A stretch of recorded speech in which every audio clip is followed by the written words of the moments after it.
press the bell icon on the YouTube app and never miss a... सभी को जय हिंद दोस्तों, आप सभी का हार्दिक स्वागत है जय हिंद रिएक्शंस पर। आशा करता हूं कि आप सभी लोग बहुत अच्छे होंगे। तो आज हम आपके लिए एक बहुत ही जबरदस्त और एक मजेदार वीडियो लेकर आए जिसमें आप देखेंगे दो बहादुर, शिक्षित और बेबाक मुस्लिम महिलाओं का जबरदस्त डिस्कशन, जिसमें आप देखेंगे लुबना जैदी जी को, जो है तो पाकिस्तानी मूल की पर वो यूके की सिटीजन है और जबरदस्त जियोपॉलिटिकल एक्सपर्ट है, जिनकी स्पेशल गेस्ट होंगी भारत की बेटी और सुप्रीम कोर्ट की दबंग वकील, हम सबकी चहेती नाज़िया लाइक खान जी। तो ये वीडियो काफी इंटरेस्टिंग होगी, आपको बहुत कुछ जानने को मिलेगा और मजा आएगा। तो इसे अंत तक देखें और चैनल पे नहीं है तो चैनल को सब्सक्राइब कर दें ताकि हम आपके लिए लेटेस्ट इंटरेस्टिंग और दमदार वीडियोस लाते रहें। जय हिंद, जय भारत। मगर मैं उनके चैनल पे गई थी बहुत महीने पहले, साहिल एक्स मुस्लिम, उन्होंने कुरान के वो वर्सेस दिखाए थे। वो बोल रहे थे ये तो खेती का वर्ड इस्तेमाल हुआ है। तो मैंने वो सही अल बुखारी उन्होंने दिखाया होगा और मैं एक्स मुस्लिम साहिल को अप्रिशिएट करना चाहूंगी, क्योंकि यहाँ पर जो हमारे मुसलमान है पाकिस्तान में या बाकी देशों में या भारत में, ये लोग या तो शरिया को पढ़ते हैं या तो देवबंद की किताब को पढ़ते हैं या सही अल बुखारी को पढ़ते हैं। तो अच्छा है कि वो उसी के रेफरेंसेस से वो दिखाता है। ये बहुत अच्छी चीज है कि उसी के रेफरेंस से दिखाने से क्या होता है कि दिमाग के पट्टे खुलते हैं। इसलिए मैं एक्स मुस्लिम साहिल को मैं बहुत अप्रिशिएट करती हूँ और बहुत फैक्ट पर वो बातें रखता है। लेकिन हमारे अल कुरान में खेती का कोई वर्ड नहीं। अच्छा, आई थिंक उन्होंने कुरानी में दिखाया था, मगर ऑफ कोर्स मैं कोई स्कॉलर बिल्कुल भी नहीं हूँ। मगर मैं आपसे पूछ सकती हूँ कि तो आपको लगता है कि जेनोसाइड हो रहा है गाजा में या नहीं हो रहा है? It's not genocide. It's not genocide actually. It's just a vice versa and it's a conflict vendetta. एक इंसान की अगर वजूद पर बात आ जाए तो वो अपने बचाव के लिए कुछ तो स्टेप लेता है, और एक देश के वजूद पर अगर बात आ जाए तो वो अपने देश को बचाने के लिए कुछ तो स्टेप लेता है। अब देखिए सऊदी अरबिया, हम यूएई पहुंचते हैं थोड़ी देर के लिए, मैं और आप। मोहम्मद बिन सलमान साहब ने वहां पर हिजाब के लिए जो रिस्ट्रिक्शंस थे उसको उन्होंने हटा दिया, माई लाइफ माई रूल वाला काम कर दिया। यूएई की एक प्रिंस ने, एक प्रिंस की बेटी ने इंस्टाग्राम पर तलाक दे दिया, खुद तलाक दिया इंस्टाग्राम पर अपने हस्बैंड को। कोई आपत्ति नहीं, कुछ भी नहीं, और अभी वो अपने नए बॉयफ्रेंड के साथ घूम रही है। It's all right, my life my rule, nobody can rule in our life ना। तब तो फिर ये मेरी जिंदगी रही नहीं ना। अच्छा, अब वहां पर उन्होंने कह दिया कि लड़कियां ड्राइव कर सकती हैं, फिर अल्कोहल वहां पर अप्रूव्ड हो गया, फिर वहां पर यूएई में बहुत सारी ऐसी चीजें हैं। अभी मैं दुबई गई थी, तो दुबई में जहां पर जिस रेस्टोरेंट में बैठ करके मैं ब्रेकफास्ट कर रही थी, क्योंकि मैं मिडिल ईस्ट जाती हूँ तो मैं वेज ही ज्यादातर खाती हूँ 99%। तो जब मैं ब्रेकफास्ट कर रही थी तो वहां पर अल्कोहल भी वो लोग सर्व कर रहे थे, लेकिन सामने से अजान की आवाज आ रही थी। तो मोहम्मद बिन सलमान ने इतना रिफॉर्म कर दिया है क्योंकि उनको कहीं ना कहीं समझ में आ चुका है कि ये इतना ज्यादा हम अगर रिस्ट्रिक्शन में रखेंगे तो मेरा देश एक तेल से तो चलने वाला है नहीं। कब तक हम तेल निचोड़ते रहेंगे और लोगों को हवाबाजी करते रहेंगे कि तुम अगर मेरे सारी चीजों को एक्सेप्ट नहीं करोगे तो हम तुमको तेल देना बंद कर देंगे। तो ये हवाबाजी कब तक चलती रहेगी? देखिए, किसी भी देश को चलाने के लिए ना टूरिज्म, एक्साइज मिनिस्ट्री, ये बहुत बड़ी भूमिका निभाता है। तो अपने देश को इकोनॉमिकली बूस्ट करने के लिए, अपने देश को इकोनॉमिकली पावरफुल करने के लिए उन्होंने वहां पर एजुकेशन को भी रिफॉर्म किया, उन्होंने वहां पर मंदिरें भी बनवाई, उन्होंने वहां पर लाइफस्टाइल को भी रिफॉर्म किया। तो अब उसको क्या हम कहेंगे, रिवेंज कह देंगे, या मोहम्मद बिन सलमान को भी हम एक्स मुस्लिम कह देंगे और साहिल का दोस्त बना देंगे? ऐसा है क्या? नहीं ना, वो मुसलमान। और अगर अभी जैसे हमारे भारत में मौलवी मुल्ला जो है वो मोहम्मद बिन सलमान को बहुत क्रिटिसाइज कर रहे हैं, बहुत ज्यादा क्रिटिसाइज कर रहे हैं। तो अगर क्रिटिसाइज कर रहे हो और तुम्हें ऐसा लगता है कि मोहम्मद बिन सलमान गलत है, तो बॉयकॉट कर दो मदीना मुनव्वरा और हज पे जाने का। बॉयकॉट करके दिखाओ एक बार। मैंने ये बोला था, मैंने भी अपने चैनल पे यही मिलती जुलती बात करी थी कुछ महीने पहले। मेरे जो अंग्रेजी चैनल है कैंडिड विद लुबना, के यार तुम लोग बोल रहे हो कि केएफसी बॉयकॉट करो, ये बॉयकॉट करो, मगर सऊदी अरेबिया जो एक्चुअली हेल्प नहीं कर रहा है पैलेस्टीनियन की, तो वो तो तुम लोग माइंड नहीं करते उनको बॉयकॉट करना। यानी वो चीज तो बॉयकॉट करोगे नहीं, तो यानी मुसलमानों के पास एक्चुअली फिर कोई जवाब नहीं होता है, फिर मेरे ऊपर भी इल्जाम लगाया जाता है कि मैं भी एक्स मुस्लिम हूँ, मैं भी नो इजराइल से नो मिली हुई हूँ।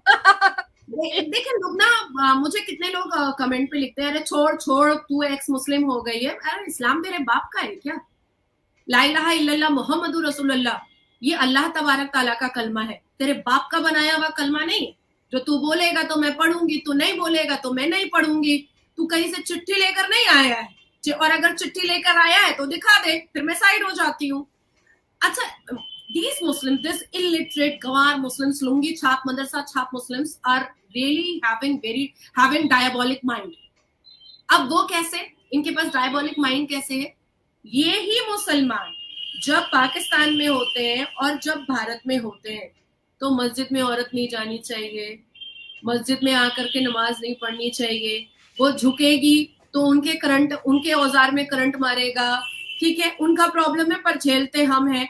पर ये जैसे ही यहाँ से फ्लाइट से उड़ते हैं और जैसे ही यूएई हज करने पहुंचते हैं, तवाफ औरत के साथ करते हैं, नमाज औरत के साथ करते हैं, कुर्बानी औरत के साथ करते हैं, वजू औरत के साथ करते हैं, शहादा औरत के साथ करते हैं, इस्तखारा औरत के साथ करते हैं, कलमा औरत के साथ पढ़ते हैं, एक सफ में खड़े होकर के तहलीमा औरत के साथ बांधते हैं। वहां पर इनकी औकात जो है ना, वो हज उम्रा के वक्त में समझ में आती है कि ये वहां पर चिल्लाकर बोल ही नहीं सकते कि मेरे बगल में औरत क्या कर रही है, इसको हटाओ। अगर है ताकत पिछाड़ में तो बोलो जाकर के हज में कि यहाँ पर मेरे बगल में औरत क्या कर रही है, मैं तो भारत में औरत को सिर्फ बिस्तर का सामान समझता हूँ, बोल के दिखाओ जरा। तो और जैसे ही फिर वहां से हज और उम्रा करके यहाँ लैंड करते हैं, हो गए फिर गंवार मुसलमान हो जाते हैं, फिर जिन्ना के मुसलमान हो जाते हैं, फिर कुरान के मुसलमान से ये हट जाते हैं और फिर वही स्ट्रैटेजी इनकी स्टार्ट हो जाती है, मस्जिद औरत नहीं आनी चाहिए। अरे मस्जिद नहीं आनी चाहिए पर मजार में तो बड़ी मटर गश्ती करते हो औरतों के साथ, धक्का मार मार करके अपने सारे अंग को सटाते हो औरतों में। तो ऑब्वियसली लुबना, आप कभी अजमेर शरीफ जाइए, लिटरली मॉलेस्टेशन होता है। अच्छा, मैं तो गई, लेकिन हुआ क्या कि मुझे सिक्योरिटी मिल गई, और जो वीआईपी सिक्योरिटी मिली तो वो तो फिर मैं बहुत सिक्योर गई और सिक्योर चली गई।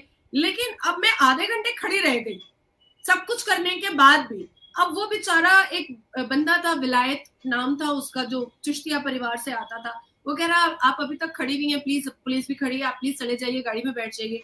मैंने कहा नहीं, मुझे देखना है।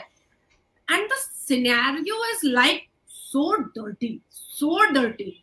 ऐसे औरत खड़ी है, ये उसका मतलब औरत पीछे से खड़ी है, यहाँ से मजार में वो कुछ दुआएं मांग रही है, एंड द चिश्तिया परिवार इज लाइक, ए हटना, ए आगे बढ़ना, ए ऐसे करना। अब ये क्या हो रहा है, ये हो क्या रहा है?